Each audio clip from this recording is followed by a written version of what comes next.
ഇന്നത്തെ ഞങ്ങളുടെ dinner spot നമ്മുടെ തൃശ്ശൂരിലുള്ള ഗ്രില്ലെക്സ് റെസ്റ്റോറൻറ്റിലായിരുന്നേ. കയറി ചെല്ലുമ്പോൾ തന്നെ നല്ല മോഡേൺ ആംബിയൻസ് തന്നെയാണ് ഇവിടുത്തെ ഒരു സ്പെഷ്യാലിറ്റി. ഇൻറ്റീരിയേഴ്സും ലൈറ്റിങ്ങും അതുപോലെ തന്നെ എടുത്തു പറയാനുള്ളത് വാളിലുള്ള ആർട്ട് വർക്കും പെയിൻറ്റിങ്ങുമാണ്.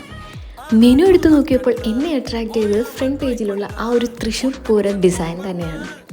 ഫുഡിൻ്റെ പല വെറൈറ്റീസ് ഉണ്ടെങ്കിലും ഞങ്ങൾ അവസാനം ചെന്നെത്തുന്നത് അൽഫാം മന്തിയോ ബിരിയാണിയിലോട്ടായിരിക്കും. അങ്ങനെ ഞങ്ങൾ ഓർഡർ ചെയ്തത് അൽഫാം മന്തി ആയിരുന്നു. ഇന്നത്തെ ഹൈലൈറ്റ് എന്തെന്ന് വെച്ചാൽ നമ്മുടെ വസുക്കുട്ടൻ്റെ ഫസ്റ്റ് അൽഫാം മന്തി ട്രയലായിരുന്നു.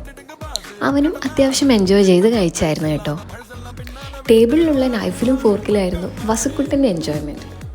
പിന്നെ അതിലായിരുന്നു അവൻ ഫുൾ ടൈം. ഫുഡിൻ്റെ ടേസ്റ്റ് പറയുകയാണെങ്കിൽ അത്യാവശ്യം നല്ല ടേസ്റ്റൊക്കെ തന്നെയായിരുന്നു. തൃശ്ശൂർ കൂടാതെ കൊച്ചി, കാലിക്കറ്റ്, കണ്ണൂർ, പെരുമ്പാവൂർ പിന്നെ ദുബായിലും ഇവർക്ക് വേറെ ഔട്ട്ലെറ്റുകളുണ്ട്. ഫ്രണ്ട്സും ഫാമിലിയൊക്കെ ആയി വന്ന് എൻജോയ് ചെയ്ത് ഫുഡ് കഴിക്കാൻ പറ്റിയ ഒരു പ്ലേസ് ഇവിടെയാണ്. അപ്പോൾ ഇന്നത്തെ വീഡിയോ ഇത്രയേ ഉള്ളൂ. ബൈ.